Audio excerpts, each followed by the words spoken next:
Hey to world, welcome back to yet another video. तो आज का जो हमारा टॉपिक है वो है first unique character in a string. LeetCode का एक क्वेश्चन है, ठीक है। करना क्या है, इसमें तुमको एक स्ट्रिंग दी रहेगी और उसमें जो तुम्हारा सबसे पहला एलिमेंट जो कि यूनिक है पूरी स्ट्रिंग में उसको रिटर्न करवा देना है। और लेट से अगर कोई एलिमेंट यूनिक ही नहीं है तो उसके लिए तुम्हें रिटर्न -1 करा देना है। और डायरेक्टली जंप करते हैं एग्जाम्पल पे। पहला एग्जाम्पल इन्होंने दिया है लीड कोड का, ठीक है। तो लीड कोड में देख रहे हो तुम यहाँ पे एल जो है वो यूनिक है, ठीक है। तो आउटपुट इन्होंने क्या डाला, 0। बेसिकली उसका रिटर्न कर दिया इंडेक्स। लीड कोड को अगर तुम देखोगे LEETCODE, इसका इंडेक्स 0 है, इसका 1 है, इसका 2 है, इसका 3 है, इसका 4 है, 5, 6, 7, ठीक है। तो क्या था, एल जो है पूरा यूनिक है, कहीं रिपीट ही नहीं हो रहा है पूरे दूसरी स्ट्रिंग में, तो इन्होंने इंडेक्स उसका रिटर्न करा दिया। अगर कोई यूनिक कैरेक्टर नहीं मिलेगा तो क्या कराना है, -1 रिटर्न करवा देना है, ठीक है। अब दूसरा आ जाओ। अब यहाँ पे फिर से देखो, यहाँ पे लव लीड कोड लिखा है तो एल ऑलरेडी यहाँ पे देखो एल रिपीटिशन में आ गया है, तो ये तो नहीं होगा। ओ देखो, ओ भी यहाँ पे रिपीटिशन में है, इसके साथ ये भी नहीं होगा। वी जो है वो कहीं रिपीटिशन में नहीं दिख रहा है। अगर इसको कन्वर्ट करा जाए LOVELEETCODE,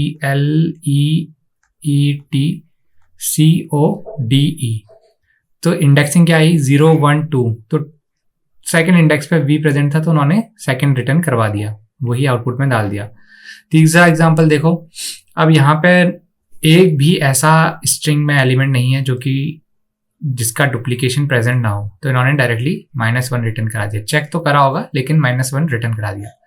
तो ये तो हो गया इसका पूरा कॉन्सेप्ट कि हमें करना क्या है। आस्क समझ में आ गई है।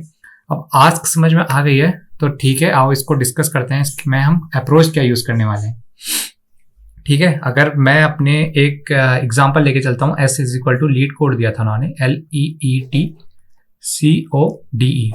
तो मेरी अप्रोच क्या है, एक ब्रूट फोर्स अप्रोच तो ये है कि तुम 2 फॉर लूप लगा लो और चला लो। L को कंपेयर करो E से, E से, T से, C से, O से, D से, E से। अगर फर्स्ट टाइम पे ही नहीं मिला तो L ठीक है, ये तुम रिटर्न करवा दो। लेट सपोज ऐसा ना हो और कुछ तुम्हें एक ऐसी स्ट्रिंग दी हो जिसके लास्ट में प्रेजेंट हो, तो 2 फॉर लूप के थ्रू तो ये कंफर्मेशन है कि हमको कि O(n²) में जाएगी कॉम्प्लेक्सिटी, ठीक है। हम O(n²) की कॉम्प्लेक्सिटी सॉल्व करने तो बैठे नहीं है यहाँ पे, ठीक है। तो क्या करेंगे, सिंपल सा है। अभी हमने लेटेस्ट पढ़ा है हैश मैप, उसी में जाते हैं, ठीक है।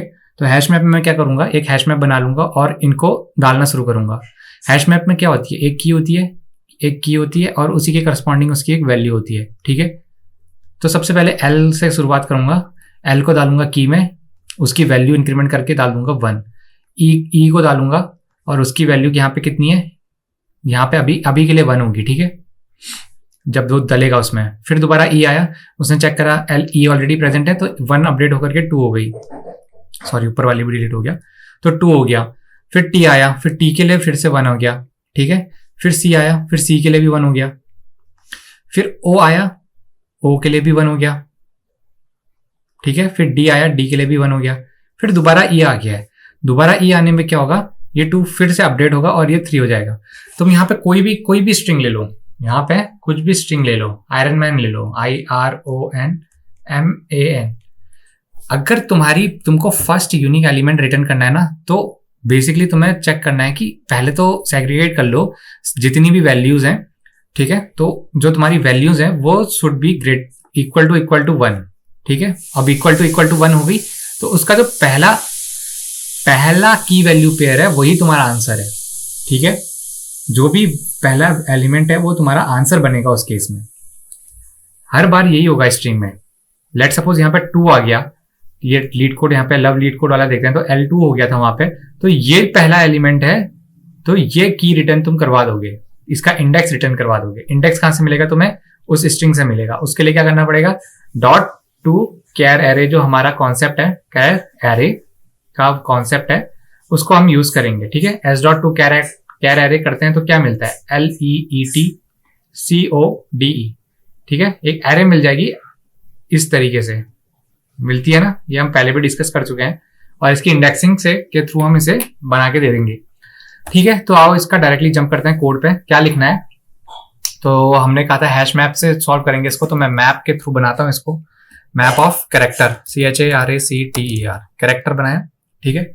और दूसरा इंटीजर INTEGER, उसका जो उसकी इंक्रीमेंटेशन वैल्यू को रखेगा, और नाम दे देता हूँ इसको माई मैप नाम दिया, is equal to new hash map, ठीक है, हैश मैप नाम दे दिया। अब इसके अंदर वैल्यूज डालनी है, सीधे से हम डायरेक्टली अपना एनहांस फॉर लूप लगाते हैं, ठीक है।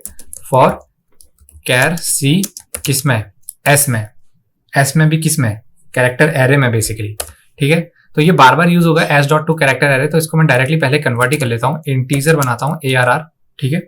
सॉरी, इंटीजर टाइप की नहीं बनेगी, कैरेक्टर टाइप की बनेगी, कैरेक्टर टाइप की एरे बनाऊंगा, और इसके अंदर क्या स्टोर कराऊंगा, एस, जो हम यहाँ जो हमें फंक्शन से रिसीव हो रहा है, एस को क्या कन्वर्ट करूंगा, टू कैर एरे, ठीक है, कैरेक्टर एरे में कन्वर्ट कर दिया। इसके बाद क्या करूंगा, कैरेक्टर एरे में कन्वर्ट करने के बाद ARR यहां डाला, जितने भी कैरेक्टर एरे में प्रेजेंट हैं। अब माई मैप डॉट पुट डाला, अब जो भी कैरेक्टर है उसको डालो और चेक करना है। ये पिछली वीडियो में भी हम इस फंक्शन को डिस्कस कर चुके हैं, बार बार डिस्कस नहीं करेंगे। माई मैप डॉट गेट और डिफॉल्ट DEFAULT क्या करता है, अगर उसके अंदर वैल्यू प्रेजेंट है तो वो रिटर्न करवा देगा, किसकी वैल्यू, इस सी की वैल्यू, अगर नहीं है तो डिफॉल्ट 0 ये वापस ला के देता है तुम्हें, ठीक है। और हमें 0 नहीं चाहिए होता है, हमें हर इंक्रीमेंट कराना है, तो यहीं पे इंक्रीमेंट भी करवा देते हैं उससे, ठीक है। अब ये तो सारी वैल्यूज इसने हैश मैप के अंदर डाल दी। अब हमें अब जो आंसर देना है वो हमें इंडेक्सिंग के फॉर्मेट में देना है ना, तो हम नॉर्मल अपना एक फॉर लूप लेंगे, इंटीजर i इक्वल टू 0 से चलेगा, ठीक है।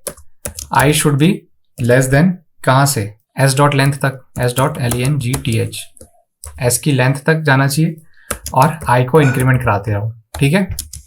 अब पूरे की पूरी स्ट्रिंग के ऊपर जब हम ये लूप लगा रहे हैं तो चेक कर लो कि अगर माई मैप जो है डॉट गेट, क्या गेट करना है हमें, हमको गेट करनी है एक वैल्यू जिसकी s dot character array character eight i, ठीक है, वो किसके बराबर है, 1 के बराबर है, इज इक्वल टू 1। यहां पे क्या कर रहा हूं मैं, यहां पे चेक कर रहा हूं जिसकी वैल्यू s डॉट कैर आई क्या देगा। यहाँ पे अगर अपने उसमें वापस जाऊं तो s डॉट कैर आई क्या देगा मेरे को, s डॉट कैर आई मेरे को यहाँ पे रिटर्न करके देगा ये वैल्यू, ये थी s डॉट कैर आई, मतलब ये 0 1 2 3 4 5 6 7, ठीक है। तो इन इंडेक्सों से मैं क्या कर रहा हूं, जिसकी भी वैल्यू 1 है, जो हमने यहाँ पे डिस्कस करा था, जिसकी भी वैल्यू 1 है वो रिटर्न करवा के देना है, तो उनको ही मैच कर रहे हैं हम, ठीक है। तो मैच कर रहा है यहाँ पे, और अगर वो मैच होता है तो रिटर्न करा दूंगा उसी इंडेक्स को, ठीक है। और अगर ऐसा नहीं मैच होता है तो रिटर्न करा देना है -1, रिटर्न करवा देना है -1, ठीक है। यही इसका कॉन्सेप्ट था, इसको रन करा के दिखाता हूं तुम्हें। तो टेस्ट केसेस तो पास हो रहे हैं, लीड कोड 0th इंडेक्स में L कॉमन था, यहाँ पे लव लीड कोड में सेकंड इंडेक्स जो कि V है 0 1 2 V आया, और थर्ड केस में -1 क्योंकि एक भी कॉमन स्ट्रिंग नहीं थी। तो सारे के सारे टेस्ट केसेस ट्राई करके देखते हैं और देखते हैं पास होता है नहीं होता है। तो पास तो हो रहा है, ठीक है, 160 टेस्ट केसेस पास करें इसने, तो ये तो बढ़िया है। कोड छोटा सा है इसका और हैश मैप के थ्रू करा है, तो कॉम्प्लेक्सिटी थोड़ी रिड्यूस करके लेके आए हैं ON से। अगर हर बार फॉर लूप देखो आएगा दिमाग में, लेकिन तुम्हें उसका बेटर अप्रोच सोचना पड़ेगा। फॉर लूप बताने में कोई दिक्कत नहीं है, लेकिन उसको इंप्लीमेंट करके मत दिखाना। क्या है कि मैं 2 फॉर लूप के थ्रू कर सकता हूँ, लेकिन टाइम कॉम्प्लेक्सिटी ON स्क्वायर में जाएगी, तो इससे तुम्हारा एक बेनिफिट बनेगा कि अच्छा इस बंदे को ये समझ में आता है बेगो होता गया है। इस तरीके से लेके जाओगे अपने इंटरव्यूअर को तो एक इंप्रेशन पड़ेगा। ठीक है, अगली वीडियो में मिलेंगे।